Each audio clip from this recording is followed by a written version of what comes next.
quite a few anglers reach out to me that I've known for years, and even some anglers out there that I don't really know all that well that have reached out to me as well.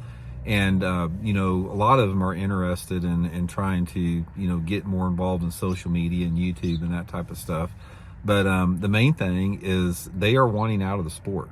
They are wanting to get out of professional fishing, and there's several different reasons for this that I want to talk about here today. And it's something that the tournament organizations really need to be aware of, because this is something that's never happened before. It's like, ever since I've been fishing professionally, it's like people, they appreciate and they're grateful and they just can't wait to get to the next tournament, and they're excited about the future.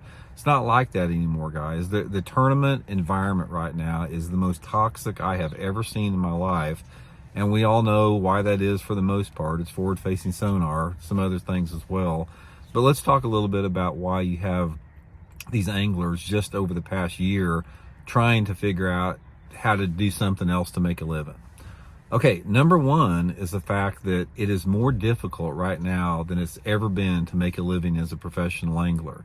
The reason is the sponsorships are not there like they used to be. They're simply not there. And on top of that, it's like when you have an environment, when you reach the top level in fishing, in the past, it was sort of a given that you had assistance. You had some very meaningful, compensation in order, for you to do that. And it was pretty much the norm within the fishing industry when you got to the top levels of the sport that you could at least gain enough sponsorship to completely cover your expenses in fishing, your entry fees, your lodging, your fuel, everything, where your tournament winnings were your profit.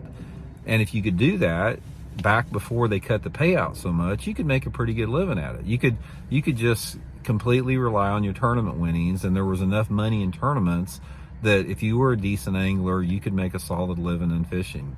You can't do that anymore. And here's a couple things that's happened. A lot of this started in 2008. When we had the big recession in 2008 and the stock market crashed, the marketing budgets for every company that sponsored anglers were slashed down to nothing. And everybody, including myself, lost between 50 to 100% of their sponsorship revenue. I'm talking everybody. That's just the first thing they cut.